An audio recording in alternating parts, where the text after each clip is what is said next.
From endless swiping to ari and twi situationships, dating these days feels like a game that we didn't sign up for. But don't worry, today I'm breaking down the reality of modern dating and all the craziness it comes with. Welcome back to Serene and Stylish, where we talk all things self-care, leveling up, and navigating life's very confusing journeys, like dating.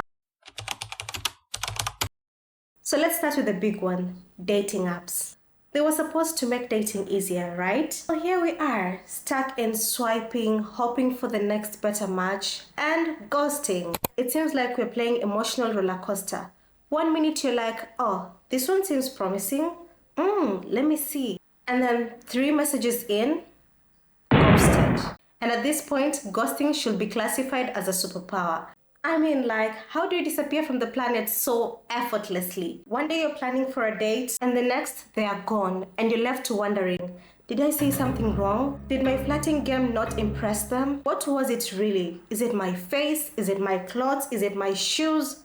And you just don't get it. But seriously, ghosting is a good reflection of how non-committal and disposable things have become. It's like people don't even feel the need to end things anymore. You know, it's crazy. And they just vanish. And the worst part is we are also becoming numb to it. Anyway, thanks to these apps, because we always have hope. There's always someone new to swipe on. So even if you connect with someone, there's usually a little voice in your head that tells you, oh, you know what? Should I keep on swiping, or should I just pause and see how this guy is or how this lady is? Let's talk about the talking stages, where you're communicating regularly but haven't really defined the relationship. People may talk for months without taking the relationship to the next stage, and many get stuck in this limbo. And you wonder, is this person really interested in me, or they're just passing time? And the worst part is, this can drag like forever. So you're sending good morning texts, you're sending good night messages, you're always communicating throughout the day, and you have a feeling like you are in the right stage, you know, and now you just need to make a progress. And anytime you want to bring up the question, what are we? You're like, will this end things or take things to the next level? The truth is, talking stage has become a safe space where people enjoy communication and company without wanting commitment. It's like getting all the benefits of dating without wanting to put a label on it. And this is usually comforting to people who don't know what they want. But for someone who knows exactly what they want, it can be draining. Investing time and energy in someone and you don't know if they're seeing you as someone who is looking for something serious? Oh my God. Being stuck in this phase is so exhausting. Like, when will they bring it up? 3 months, 2 weeks, 6 months, 2 years. And maybe after waiting for too long, you might gather some courage and ask, what are we? And the answer that you get is like, oh, we're just rolling it, no pressure, or I'm not ready for something serious right now. It's been 2 years. What do you mean? And you're left there wondering why you wasted 2 years and this wasn't going to lead to anything. And that brings us to the fear of commitment. Modern day dating has made it easier to have casual relationships. Many people fear commitment because they have a fear of being tied down or constantly wondering if there's someone else out there who is much better than the person they're with at the moment. And which takes us back to the dating apps and swiping. So with every swipe, you're usually hoping for a better match. And now let's talk about social media pressure.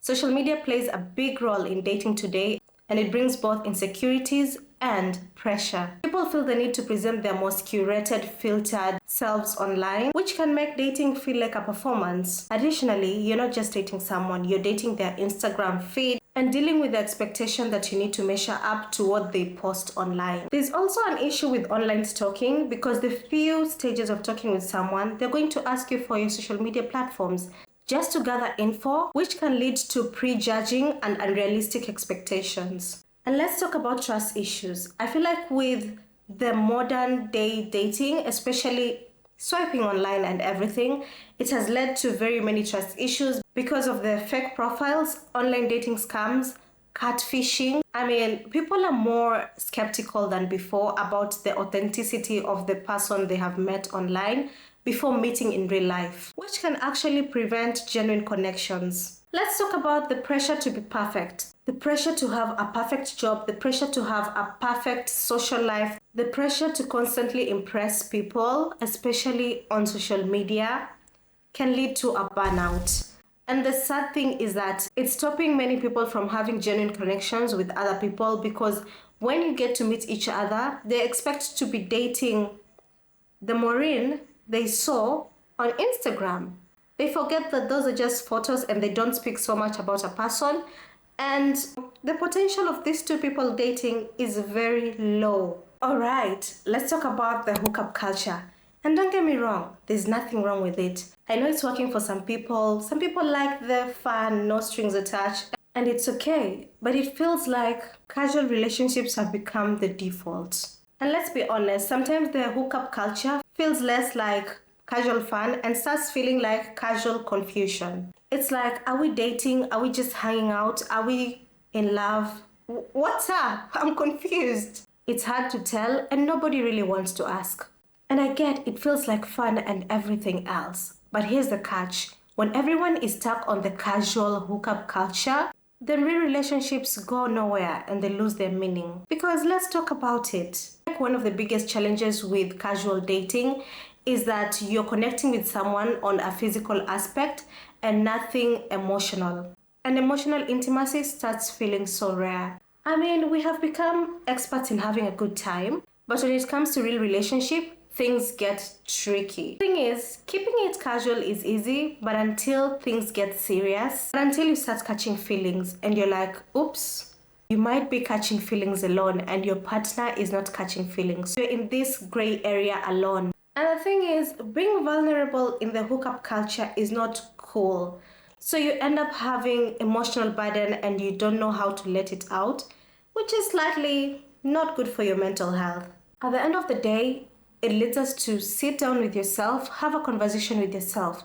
What really makes you happy? Or what do you really want? Do you want to have casual dating, hookups, or serious connection? And don't be afraid to set your boundaries if it's something that you're not into. So own your truth and ride by it. At the end of the day, modern day dating is a challenge. We are navigating constant options, superficial connections, and the underlying fear of commitment. But here's the silver lining. It's forcing us to dig deeper into what we actually want and take a moment and just appreciate any genuine connection that you come across, because you know it's rare and we have to value it when we find it. So here's to surviving modern day dating, one swipe, one ghost, and one talking stage at a time.